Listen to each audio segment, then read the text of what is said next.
வணக்கம் நேர்களே, நீங்கள் கேட்டுக்கொண்டிருப்பது அண்ணா சமுதாய வானொலி 90.4 அலைவரிசை. இது இந்தியாவின் முதல் சமுதாய வானொலி.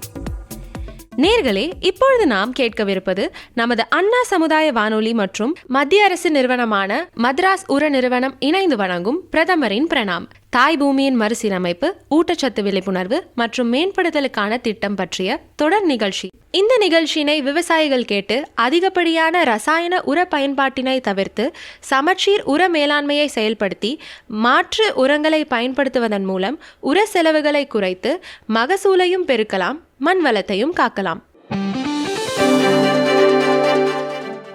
பிரதமர் திரு நரேந்திர மோடி அவர்கள் அசாம் மாநிலம் திப்ருகர் மாவட்டம் நாம்ரூப்பில் அமைந்துள்ள பிரம்மபுத்திரா பள்ளத்தாக்கு உரக்கழக லிமிடெட் BVFCL நிறுவனத்தின் தற்போதைய வளாகத்திற்குள் புதிய பிரவுன்ஃபீல்ட் அமோனியா யூரியா திட்டத்திற்கான பூமி பூஜையை செய்து வைத்தார். அவர் தனது உரையில் யூரியாவை விவேகத்துடன் பயன்படுத்த வேண்டியதன் அவசியத்தை வலியுறுத்தினார். அந்த உரையின் தொகுப்பினை இப்போது நாம் கேட்கலாம். लेकिन मैं किसान भाई बहनों को भी कहूंगा कि आपको भी मेरी मदद करनी होगी, और वो मेरी मदद है इतना ही नहीं, मेरे किसान भाई बहन आपकी भी मदद है, और वो है ये धरती माता को बचाना. हम धरती माता को अगर नहीं बचाएंगे तो यूरिया की कितने ही थैले डाल दे, ये धरती मां हमें कुछ नहीं देगी. और इसलिए जैसे शरीर में बीमारी हो जाए तो दवाई भी हिसाब से लेनी पड़ती है. 2 गोली की जरूरत है, 4 गोली खा लें तो शरीर को फायदा नहीं, नुकसान हो जाता है.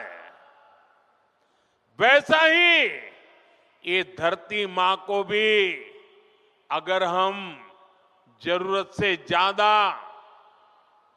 पड़ोस वाला ज्यादा बोरी डालता है इसलिए मैं भी बोरी डाल दूं, इस प्रकार से अगर करते रहेंगे तो ये धरती मां हमसे रूठ जाएगी. यूरिया खिला खिला करके हमें धरती माता को मारने का कोई हक नहीं है. ये हमारी मां है,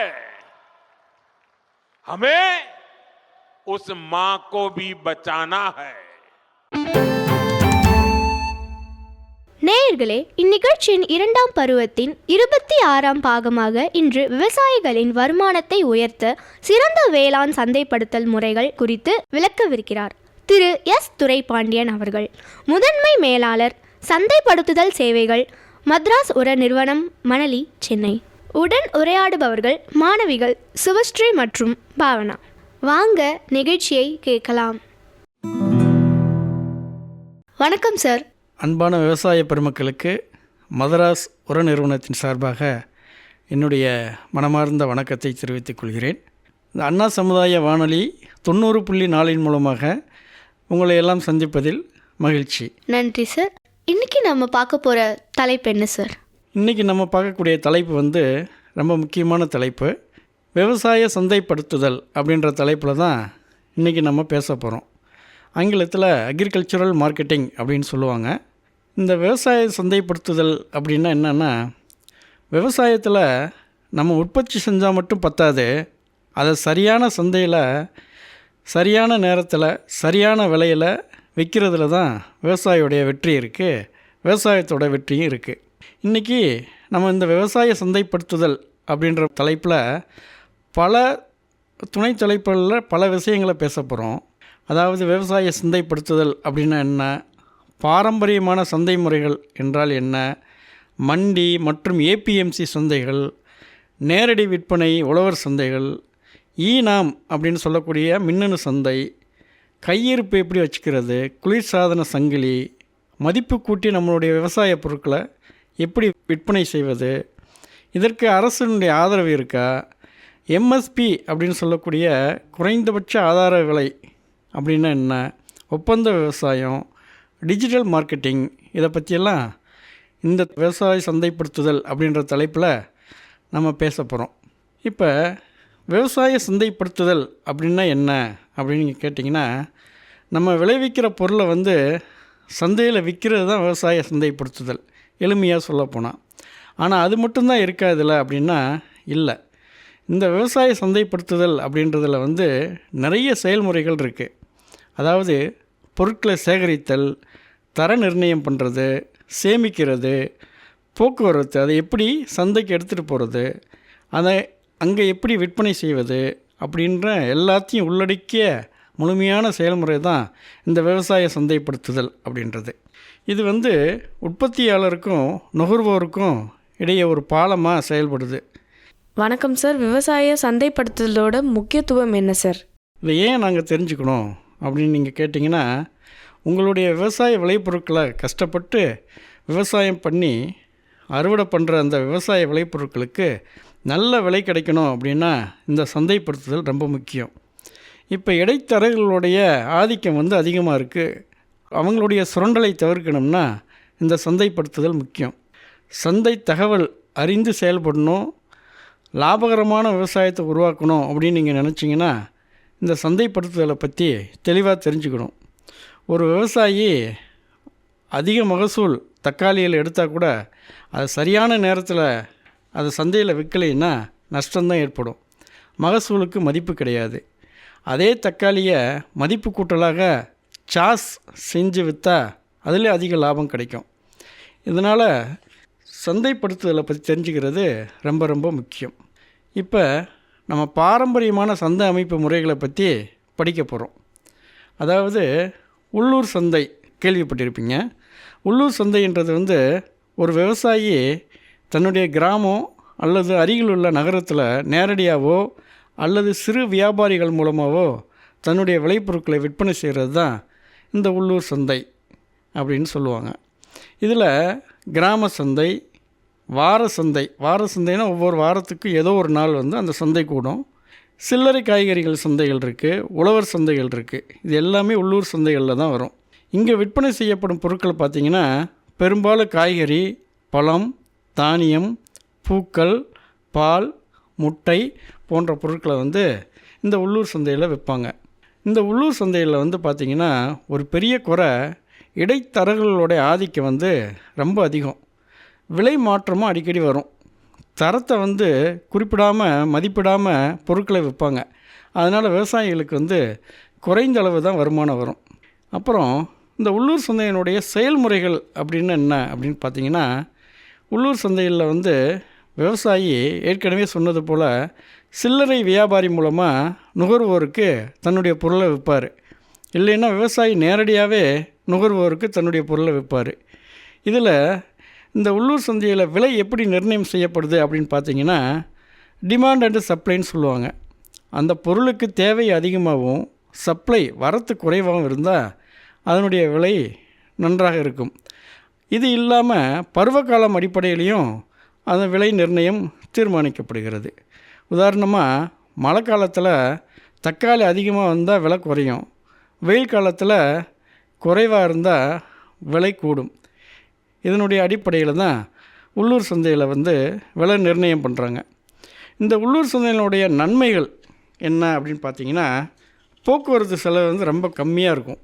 ஏன்னா அந்த விவசாயிகளுடைய அருகில் உள்ள சந்தை அப்படின்றதுனால லாரி போக்குவரத்து செலவு வந்து குறையும். உடனடியாக பணம் விற்றோன்னா பணம் கிடைக்கும் விவசாயிகளுக்கு. புதிய பொருட்களுக்கு தேவை அதிகமாக இருக்கும். அப்படின்னா காலையில் அறுவடை செஞ்ச காய்கறியை வந்து மாலையிலே நீங்கள் விற்கலாம். இதில் இடைத்தரகர்களுடைய வாய்ப்பு கம்மியாக இருக்கும், நேரடி விற்பனை வாய்ப்பு அதிகமாக இருக்கும். தமிழ்நாட்டில் வந்து பார்த்திங்கன்னா உழவர் சந்தை திட்டம் மூலமாக இந்த திட்டம் செயல்படுத்தப்படுது. விவசாயிங்க வந்து நேரடியாகவே நுகர்வோரிடம் விற்பனை செய்கிறாங்க. நன்றி சார். நன்மைகளை பற்றி விளக்கமாக சொன்னீங்க சார். இப்போது அதில் இருக்கக்கூடிய சவால்களை பற்றி சொல்ல முடியுமா சார்? எல்லா திட்டத்துலேயும் சவால்கள் இருக்குது, அது மாதிரி இந்த உள்ளூர் சந்தைகளிலும் சவால்கள் இருக்குது. இதில் விலை நிலைத்தன்மை இல்லை, அதிக போட்டி இருக்குது, சேமிப்பு வசதி குடோன்லாம் கிடையாது. நம்ம கொண்டு வந்த பொருளை வந்து ஒன்று விற்கணும், இல்லைன்னா திரும்ப எடுத்துகிட்டு போகணும். தர நிர்ணயம் இல்லை, ஒரு நாளில் வந்து விலை அதிகமாக இருக்கும், மறுநாள் விலை குறையாக இருக்கும். இதுதான் அந்த உள்ளூர் சந்தையினுடைய சவால்கள். இந்த உள்ளூர் சந்தையை வெற்றிகரமாக பயன்படுத்துவது எப்படி அப்படின்னு பார்த்தீங்கன்னா, சந்தை தகவலை வந்து முன்கூட்டியே அறியணும், தரமான பொருளை வழங்கணும், நேர்மையான எடை இருக்கணும், நம்பிக்கையை உருவாக்கணும், சின்ன சின்ன மதிப்பு கூட்டி செஞ்சு நம்ம விற்கலாம். அதனால் இந்த உள்ளூர் சந்தைங்கிறது வந்து விவசாயியோடைய முதல் மற்றும் முக்கியமான சந்தை. அது சரியாக பயன்படுத்தினா தினசரி வருமானம் வந்து உறுதியாக நம்மளுக்கு கிடைக்கும். உள்ளூர் சந்தை வளர்ந்தால் தான் விவசாயி வளருவாங்க, விவசாயி வளர்ந்தால் நம்ம கிராமம் வளரும். அடுத்து நம்ம பார்க்கக்கூடியது வந்து பார்த்திங்கன்னா ஏபிஎம்சி மண்டி முறை. ஏபிஎம்சி அப்படின்னு என்ன அப்படின்னு பார்த்திங்கன்னா அக்ரிகல்ச்சரல் ப்ராடியூஸ் மார்க்கெட் கமிட்டி அப்படின்னு சொல்லுவாங்க. அதாவது விவசாய விளைபொருள் சந்தைக்குழு அப்படின்னு சொல்லுவாங்க. இது மாநில அரசோட கட்டுப்பாட்டில் செயல்படுற ஒரு அமைப்பு. விவசாயிங்க தங்களுடைய விளைபொருட்களை பாதுகாப்பாகவும் நியாயமான விலையிலையும் விற்பனை செய்கிற வகையில் இந்த முறை வந்து உருவாக்கப்பட்டிருக்கு. ஏபிஎம்சி சந்தைகள் வந்து பொதுவாக மண்டி அப்படின்னு சொல்லி கேள்விப்பட்டிருப்பீங்க. அது வேறு ஒன்றும் கிடையாது, இந்த ஏபிஎம்சி சந்தைகள் தான். இந்த ஏபிஎம்சி சந்தைகள் உருவாக்கப்பட்டதன் நோக்கம் என்ன அப்படின்னு பார்த்தீங்கன்னா, அந்த இடைத்தரகர்களோட ஆதிக்கம் அதிகமாக இருந்தது பார்த்திங்களா உள்ளூர் சந்தையில், அந்த ஆதிக்கத்தை குறைக்கணும் அப்படின்றதுனால தான் இந்த ஏபிஎம்சி சந்தை முறை உருவாக்கப்பட்டது. விவசாயிகளுக்கு வந்து பார்த்திங்கன்னா உள்ளூர் சந்தையில் குறைந்த விலை தான் கிடைக்கும், எடை மற்றும் தரத்தில் ஏமாற்றத்தை அவங்க பார்த்துட்டு வந்தாங்க. இதனையெல்லாம் தடுக்கிறதுக்காக தான் அரசு வந்து ஏபிஎம்சி சட்டத்தை வந்து கொண்டு வந்தது. இதனுடைய முக்கியமான நோக்கங்கள் அப்படின்னு பார்த்திங்கன்னா, நியாயமான விலை கிடைக்கும், ஏல முறையில் விற்பனை செய்வாங்க, தர அடிப்படையிலான விற்பனை நடக்கும், அரசோட கண்காணிப்பு இருக்கும். சரி, இந்த ஏபிஎம்சி சந்தை வந்து எப்படி செயல்படுது அப்படின்னு பார்த்தீங்கன்னா, ஒரு விவசாயி தன்னுடைய பொருளையே மண்டிக்கு கொண்டு வர்றார். அங்கே கொண்டு வந்ததுக்கப்புறம் அவர் கொண்டு வந்த பொருளுக்கு தரம் பரிசோதிக்கப்படும், எடை போடுவாங்க, ஏல முறை மூலம் விலை நிர்ணயம் செய்யப்படும். அதிகபட்ச ஏல விலை கொடுப்பவங்களுக்கு தான் அந்த பொருளை வந்து விற்பனை செய்கிறாங்க. பணம் பெரும்பாலும் வங்கி அல்லது டிஜிட்டல் முறையில் வழங்குறாங்க.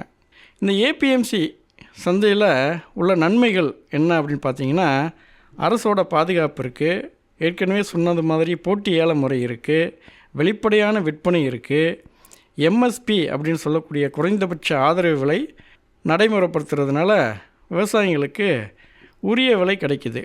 இந்த எம்எஸ்பி அப்படின்னு சொல்லக்கூடிய மினிமம் சப்போர்ட் ப்ரைஸ் அப்படின்றது ஒரு சில முக்கியமான பயிர்களுக்கு வந்து அரசு வந்து குறைந்தபட்ச விலையை வந்து உறுதி செய்யுது. அதை பற்றி பின்னாடி கொஞ்சம் நம்ம விரிவாக பார்க்கலாம். நன்றி சார். ஏபிஎம்சி மண்டி முறையை பற்றி விரிவாக சொன்னீங்க, அதனுடைய சவால்களை பற்றியும் இன்னும் விரிவாக சொல்ல முடியுமா சார்? இதில் என்ன சவால்கள் இருக்குது அப்படின்னு பார்த்தீங்கன்னா, உரிமம் பெற்ற வியாபாரிங்களுக்கு தான் அந்த ஏலம் விட முடியும், எல்லாருமே வந்து ஏலம் எடுத்துட முடியாது. இந்த ஏபிஎம்சி சந்தையில் வந்து பார்த்திங்கன்னா அதில் ரிஜிஸ்டர் பண்ணியிருக்கணும், ரிஜிஸ்டர் பண்ணி உரிமம் பெற்றிருந்தால் தான் அவங்களுக்கு ஏலம் எடுக்க முடியும். சில இடங்களில் பார்த்திங்கன்னா போட்டி குறைவாக இருக்கும், அந்த ஏலம் எடுக்கிற வியாபாரிங்க வந்து குறைவாக இருக்கிறதுனால போட்டியும் குறைவாக இருக்கும். அப்புறம் வந்து பார்த்திங்கன்னா கட்டணங்கள் செலுத்தணும், அதுக்கு கமிஷன் செலுத்தணும், மார்க்கெட் ஃபீ அப்படின்னு சொல்லக்கூடிய அந்த கட்டணங்களை எல்லாம் செலுத்தணும். இதனால் சில விவசாயிங்க வந்து இந்த ஏபிஎம்சி முறைக்கு வராமல் நேரடி சந்தையை வந்து தேர்வு செய்கிறாங்க. அதனால் விவசாயிகளே, இந்த ஏபிஎம்சி முறை வந்து அரசாங்கம் வந்து உங்களை பாதுகாக்கிறதுக்காக உருவாக்கப்பட்ட ஒரு அமைப்பு தான் இந்த ஏபிஎம்சி முறை. இதை சரியாக பயன்படுத்தினா நியாயமான விலை நீங்கள் பெற முடியும். சந்தையை அறிந்த விவசாயி தான் வெற்றி பெறுவாங்க. அடுத்து இதனுடைய தொடர்ச்சியாக நம்ம பார்க்கக்கூடியது உழவர் சந்தை. உழவர் சந்தை அப்படின்னா விவசாயிங்க தங்களுடைய விளைபொருட்களை வந்து நேரடியாக நுகர்வோருக்கே விற்கிறது தான் இந்த உழவர் சந்தை அப்படின்றக்கூடிய ஒரு அமைப்பு. இது அரசு ஏற்படுத்திய சந்தை அமைப்பாகும். இந்த திட்டம் வந்து தமிழ்நாட்டு அரசால் அறிமுகப்படுத்தப்பட்டது. இதனுடைய முக்கிய நோக்கம் வந்து இடைத்தரகரை நீக்கி விவசாயிக்கும் நுகர்வோருக்கும் நன்மை அளிக்கக்கூடியதாக மாற்றுறது தான் இந்த உழவர் சந்தையோட நோக்கம். ஏன் உழவர் சந்தை தேவையானது அப்படின்னு பார்த்தீங்கன்னா, முன்னாடியெல்லாம் விவசாயி தன்னுடைய பொருட்களை வந்து வியாபாரிக்கு கொடுப்பாங்க, வியாபாரி வந்து மொத்த சந்தையில் விற்பார், மொத்த சந்தையிலேருந்து சில்லறை வியாபாரிக்கு போகும், சில்லறை வியாபாரத்திலேருந்து நுகர்வோருக்கு வரும். இந்த நீளமான சங்கிலியில் விற்க வேண்டிய விலை ரொம்ப கூடுதலாக இருக்கும், உற்பத்தி ஆகிற செலவு பார்த்திங்கன்னா குறைவாக இருக்கும், கடைசியில் நுகர்வோருக்கு அந்த பொருள் சேரும்போது அதனுடைய விலை ரொம்ப அதிகமாக இருக்கும். ஆனால் இதனால் விவசாயிக்கு வந்து பார்த்திங்கன்னா குறைந்த விலை தான் கிடைக்கும், நுகர்வோருக்கு அதிக விலை கிடைக்குது. இந்த பிரச்சனையை தீர்க்கிறதுக்கு தான் உருவான திட்டம் தான் இந்த உழவர் சந்தை அப்படின்ற திட்டம். இந்த உழவர் சந்தை எப்படி செயல்படுது அப்படின்னு பார்த்திங்கன்னா, அரசு நிர்ணயித்த இடத்துல தினசரி அல்லது வாராந்திர சந்தை நடக்கும். அப்புறம் பதிவு செஞ்ச விவசாயிங்க மட்டும்தான் இதில் விற்பனை செய்ய முடியும். விலை நிர்ணயம் சந்தை நிலவரத்தின் அடிப்படையில் டெய்லி வந்து ஒரு விலை நிர்ணயம் பண்ணுவாங்க. அதனுடைய அடிப்படையில் தான் விவசாயிங்க தன்னுடைய பொருளை விற்க முடியும். நேரடி எடை, நேரடி விற்பனை. அப்புறம் பார்த்திங்கன்னா இங்கே என்னென்ன பொருட்களை விற்கலாம் அப்படின்னு பார்த்திங்கன்னா, காய்கறிகள், பழங்கள், கீரைகள், பூக்கள் அப்படின்ற பொருட்களை வந்து பெரும்பாலும் காலை நேரத்தில் தான் இந்த சந்தை நடைபெறுது. இப்போ மாலை நேரத்துலையும் நடக்குது, பட் பெரும்பாலும் வந்து காலை நேரத்தில் சந்தை வந்து பரபரப்பாக நன்னா பொருட்கள் வந்து வியாபாரம் நடைபெறுகிறது. உழவர் சந்தையோட நன்மைகள் அப்படின்னு பார்த்திங்கன்னா, விவசாயிக்கு அதிக லாபம் கிடைக்கிது, இடைத்தரகர் கிடையாது, முழு லாபமும் விவசாயிக்கே சேருது. அதே மாதிரி நுகர்வோருக்கும் பார்த்திங்கன்னா குறைந்த விலை, சந்தை விலையை விட குறைவாக கிடைக்கும். புதிய மற்றும் தரமான பொருட்கள் காலையில் அறுவடை செஞ்சதை உடனடியாக விற்பனை பண்ணலாம். நுகர்வோருக்கும் தரமான பொருட்கள் கிடைக்கிது. சமூக நம்பிக்கை, விவசாயி நுகர்வோர் நேரடியாக தொடர்பு இருக்கிறதுனால ஒரு சமூக நம்பிக்கையை வந்து நம்ம வளர்க்கலாம். இதுலேயும் சவால்கள் இருக்குது. எல்லா இடங்களிலும் உழவர் சந்தை கிடையாது, குறிப்பிட்ட இடங்களில் தான் இருக்கும். தினசரி உற்பத்தி தேவை அந்த மாதிரி இடங்களில் தான் இந்த உழவர் சந்தை செயல்பட முடியும். போக்குவரத்து ஏற்பாடை வந்து விவசாயியே செய்யணும். ஆனால் நல்ல திட்டமிட்டால் இந்த சவால்களை எல்லாம் விவசாயிங்க எளிதாக சமாளிக்க முடியும். எனவே அன்பான விவசாயிகளே, உழவர் சந்தை என்பது விவசாயியுடைய சுயமரியாதை சந்தை. அதனை பயன்படுத்தி நம்ம வருமானத்தை உயர்த்தலாம். நேரடி விற்பனை, நேரடி லாபம், இதுதான் உழவர் சந்தையை பற்றி நம்ம பார்க்குறது. அடுத்து வந்து பார்த்திங்கன்னா, ஈனாம் அப்படின்னு சொல்லக்கூடிய மின்னணு சந்தை. ஈனாம் அப்படின்னு என்னது? ஈனாம்னா நேஷ்னல் அக்ரிகல்ச்சர் மார்க்கெட் அப்படின்னு சொல்லக்கூடிய மின்னணு தளம். இது இந்திய அரசால் உருவாக்கப்பட்ட ஒரு ஆன்லைன் விவசாய சந்தை அமைப்பு. இதனுடைய நோக்கம் பார்த்திங்கன்னா, இந்தியா முழுசும் உள்ள ஏபிஎம்சி மண்டிகளை வந்து ஒரே தளத்தில் இணைக்கிறது. விவசாயிகளுக்கு வந்து பார்த்திங்கன்னா விரிவான சந்தை வாய்ப்பு வழங்குறது, வெளிப்படையான ஏல முறையை வந்து ஏற்படுத்துறது. ஏன் ஈனாம் தேவைப்பட்டது அப்படின்னு பார்த்திங்கன்னா, முன்பு விவசாயி வந்து தன் மாவட்ட மண்டியிலே விற்க வேண்டிய நிலை இருந்தது, போட்டி குறைவாக இருந்தது, விலை நிலைத்தன்மை இல்லாமல் இருந்தது, வெளிமாநில சந்தை கிடைக்காமல் இருந்தது.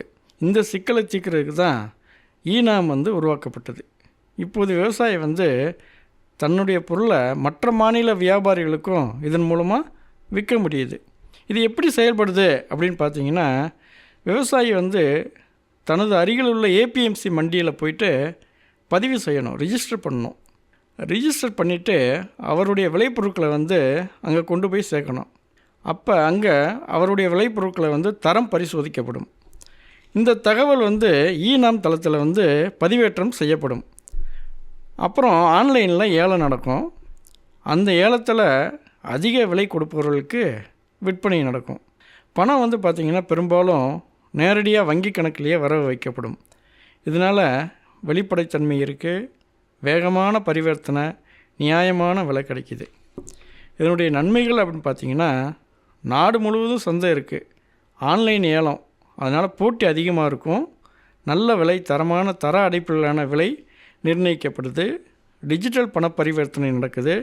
அதனால் இது விவசாயியை வந்து டிஜிட்டல் உலகத்தோட இணைக்குது. இதனுடைய சவால்கள் அப்படின்னு பார்த்திங்கன்னா, விவசாயிங்க எல்லாருக்கும் நம்மளுக்கு இணையத்தை பற்றிய அறிவு கொஞ்சம் குறைவாக தான் இருக்குது. தரப்பரிசோதனை எல்லா மண்டியிலும் இல்லை. அதனால் தரப்பரிசோதனை பண்ணாமல் இந்த பொருட்களை வந்து ஈனாம் மூலமாக விற்க முடியாது. அதனால் இதற்கு வந்து அரசு பயிற்சி கொடுக்குது. எஃபிஓன்னு கேள்விப்பட்டிருப்பீங்க, ஃபார்மர் ப்ரொடியூசர் ஆர்கனைசேஷன் அப்படின்னு சொல்லக்கூடிய குழு மூலமாகவும் இதற்கு பயிற்சி அளிக்கப்பட்டு வருகிறது. அந்த குழுக்கள் மூலமாக விவசாயிங்க வந்து பயிற்சி எடுத்து தன்னுடைய பொருட்களை வந்து ஈனாம் மூலமாக விற்பனை செஞ்சிங்கன்னா உங்களுடைய தரமான பொருளுக்கு நியாயமான விலை கிடைக்கும்.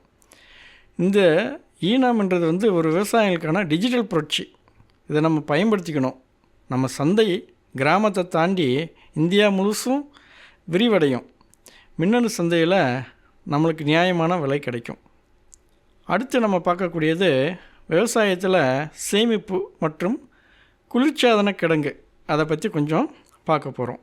அன்பார்ந்த விவசாய பெருமக்களே, அதாவது விவசாய பொருட்களுடைய சேமிப்பு மற்றும் குளிர்சாதன கிடங்கு அப்படின்னா, நம்ம உழைச்சி விளைவிக்கிற பயிர்கள் சந்தைக்கு செல்லும் முன்பே பழுதாகிவிட்டால் என்ன பண்ணுறது? அதனால் சேமிப்பு முறைகள் என்பது விவசாயத்தில் மிக முக்கியமான கட்டம். இந்த சேமிப்பு அப்படின்னா, அறுவடை செஞ்ச பிறகு பயிர்களை வந்து பாதுகாப்பாக வச்சுருக்கணும். அதனுடைய நோக்கம் வந்து அந்த விளைபொருட்களுக்கு வந்து ஈரப்பதம் கட்டுப்பாடோடு இருக்கணும், பூச்சி தாக்குதல் தவிர்க்கணும், எலி சேதம் தவிர்ப்பு, தரம் பாதுகாத்தல், இதெல்லாம் வந்து நம்ம வச்சுருந்தா தான் நம்ம பொருளுக்கு நல்ல விலை கிடைக்கும். சரியான சேமிப்பு இல்லைன்னா 10% 30% வரைக்கும் நம்மளுக்கு இழப்பு ஏற்படுது. இப்போ தானியம் அப்படின்னு எடுத்துக்கிட்டிங்கன்னா, அறுவடை செஞ்ச உடனே அந்த தானியங்களை நல்லா காய வைக்கணும். அதனோட ஈரப்பதம் வந்து பார்த்திங்கன்னா 12% 14% இருக்கணும். பிளாஸ்டிக் அல்லது உலோக ட்ரம் பயன்படுத்தி நம்ம தானியங்களை சேமிக்கலாம். பூசா பின் அப்படின்னு சொல்லி கேள்விப்பட்டிருப்பீங்க. அது மாதிரி சேமிப்பு அமைப்புகளும் பாதுகாப்பானது. தரையை தொடாமல் மேடையில் வச்சு சேமிக்கணும். நன்றி சார். இந்த கோல்டு ஸ்டோரேஜ்னு சொல்கிறாங்களே, அதை பற்றி கொஞ்சம் விரிவாக சொல்ல முடியுமா? அதாவது கோல்டு ஸ்டோரேஜ் அப்படின்றது, இந்த கோல்டு ஸ்டோரேஜில் வந்து வேகமாக விரைவாக பழுதாகிற பொருட்களை வந்து குறைந்த வெப்பநிலையில் பாதுகாக்கிறது. அதாவது குறிப்பாக காய்கறி, பழங்கள் போன்ற பொருட்களை வந்து பாதுகாக்கிறதுக்காக உருவாக்கப்பட்ட அமைப்பு தான் இந்த கோல்டு ஸ்டோரேஜ் அப்படின்றது. இதனால் அதிக நாள் கெட்டுப்போகாமல் அந்த காய்கறி, பழங்களை நம்ம பாதுகாக்கலாம். விலை உயர்ந்த காலத்தில் வந்து நம்ம விற்பனை பண்ணுறதுக்கு ஏதுவாக இருக்குது. ஏற்றுமதிக்கும் வாய்ப்பு இருக்குது. உதாரணமாக உருளைக்கிழங்கு, வெங்காயம், ஆப்பிள் அப்படின்ற பொருட்கள்லாம் பார்த்திங்கன்னா கோல்டு ஸ்டோரேஜில் வச்சா பல மாதங்கள் வந்து நம்மளுக்கு நீடிக்கும். அடுத்து வந்து பார்த்திங்கன்னா கண்ட்ரோல்டு அட்மாஸ்பியர் ஸ்டோரேஜ் அப்படின்னு சொல்லக்கூடிய கட்டுப்படுத்தப்பட்ட வளிமண்டல சேமிப்பு. இதில் வந்து பார்த்திங்கன்னா மேம்பட்ட முறையாக வெப்பநிலை, அப்புறம் ஆக்சிஜன் அளவு, ஈரப்பதம், இதையெல்லாம் ஒரு கட்டுப்பாடோடு வச்சிருந்து பொருட்களை பாதுகாக்கிறது தான் இந்த கண்ட்ரோல்டு அட்மாஸ்பியர் ஸ்டோரேஜ் அப்படின்னு சொல்லக்கூடியது. இந்த முறையில் வந்து ஆப்பிள், திராட்சை, இறைச்சி போன்ற ஏற்றுமதி பொருட்களுக்கு வந்து இந்த மாதிரி ஸ்டோரேஜ் முறை பயன்படுத்தப்படுது. இதற்கு அரசாங்க உதவி இருக்கா அப்படின்னு நீங்கள் கேட்டிங்கன்னா, சேமிப்பு மற்றும் குளிர்சாதன கிடங்கு அமைக்கிறதுக்கு அரசு வந்து பல திட்டங்களை வந்து வழங்குது.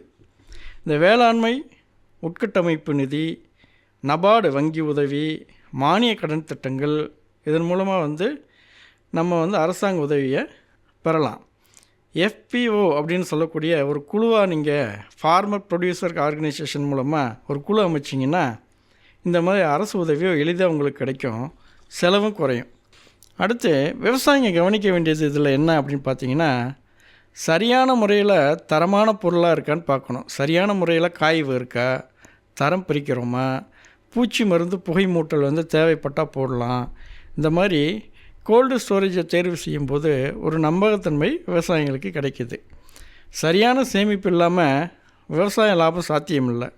அறுவடை செஞ்சால் முதல் கட்டம் வந்து பாதுகாப்பாக சேமிக்கிறது, இரண்டாவது கட்டம் வந்து சரியான நேரத்தில் விற்கிறது, மூணாவது கட்டம் இந்த மூன்றையும் பின்பற்றினால் விவசாயம் வந்து லாபகரமாக மாறும்.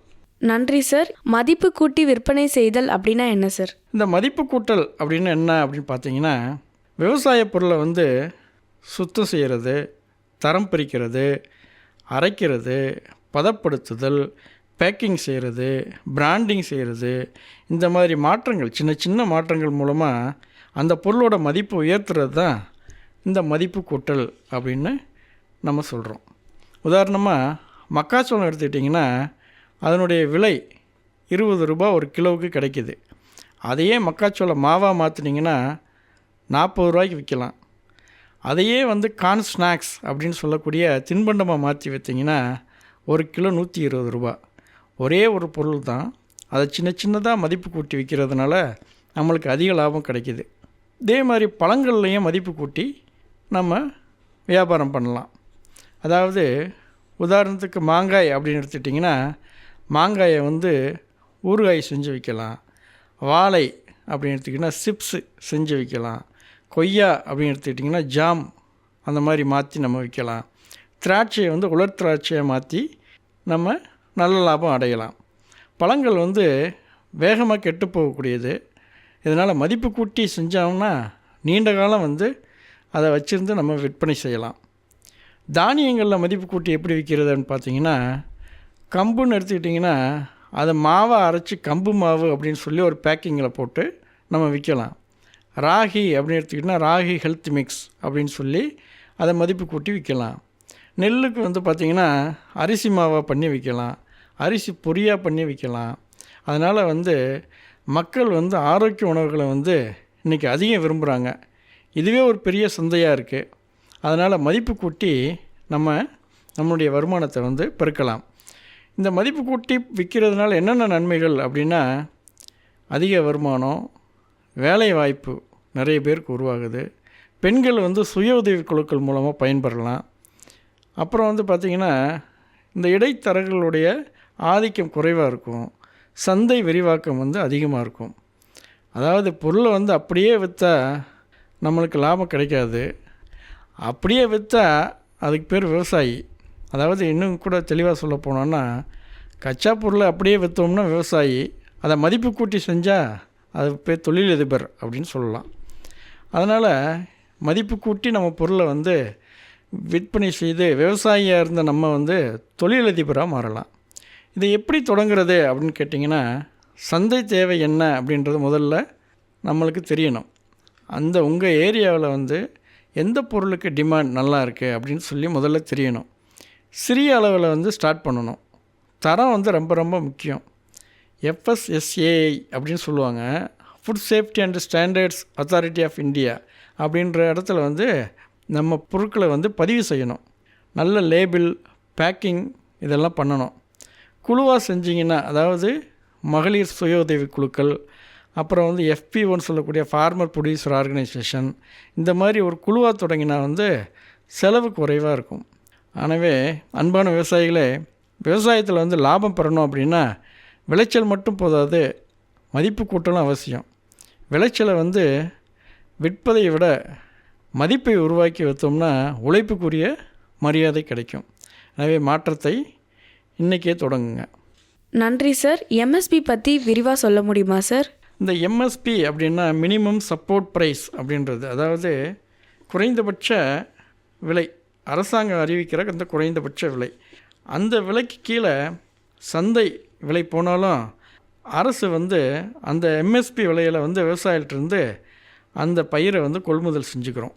இதனுடைய நோக்கம் வந்து பார்த்திங்கன்னா, விவசாயிக்கு இழப்பு ஏற்படாமல் பாதுகாக்கிறது தான்.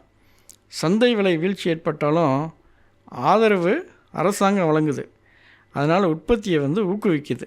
சரிங்க, இந்த MSP வந்து யாரால் நிர்ணயிக்கப்படுது அப்படின்னு பார்த்தீங்கன்னா, commission for agricultural cost and prices அப்படின்னு சொல்லுவாங்க. CACP அப்படின்ற அமைப்பு தான் இந்த செலவு கணக்கு, சந்தை நிலை, உற்பத்தி செலவு ஆகியவற்றையெல்லாம் ஆய்வு செஞ்சு பரிந்துரை செய்யுது. அதன் பின்னர் தான் மத்திய அரசு வந்து இந்த MSPயை அறிவிக்குது.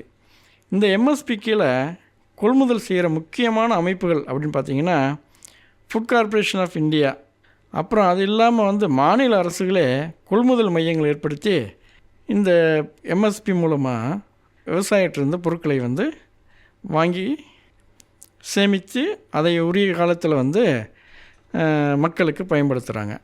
MSP எந்த பயிர்களுக்கு உண்டானது அப்படின்னா, MSP வந்து பார்த்திங்கன்னா பொதுவாக 20க்கு மேற்பட்ட பயிர்களுக்கு வந்து அது வந்து அறிவிக்கப்பட்டிருக்கு.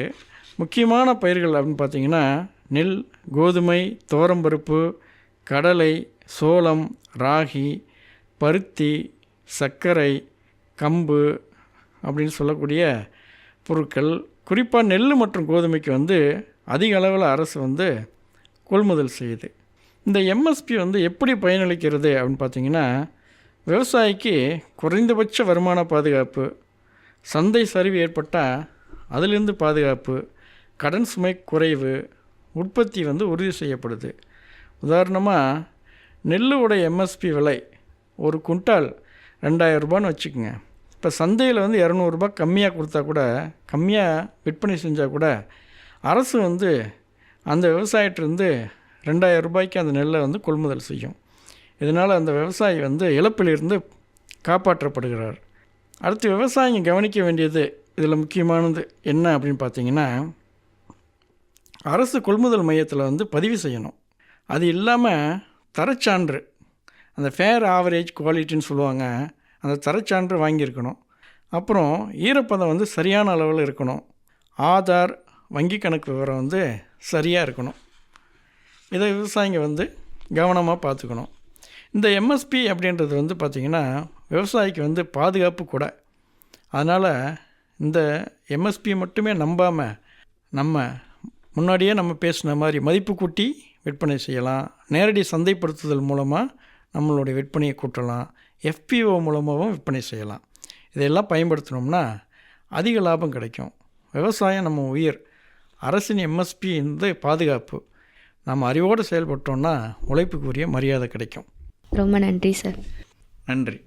நேயர்களே, இதுவரை நீங்கள் கேட்டது நமது அண்ணா சமுதாய வானொலி மற்றும் மத்திய அரசின் நிறுவனமான மத்ராஸ் உர நிறுவனம் இணைந்து வழங்கிய பிரதமரின் பிரணாம் திட்டத்தை பற்றிய தொடர் நிகழ்ச்சியின் 2ஆம் பருவத்தின் 26ஆம் பாகம். மீண்டும் அடுத்த நிகழ்ச்சியில் சந்திப்போம். நன்றி, வணக்கம்.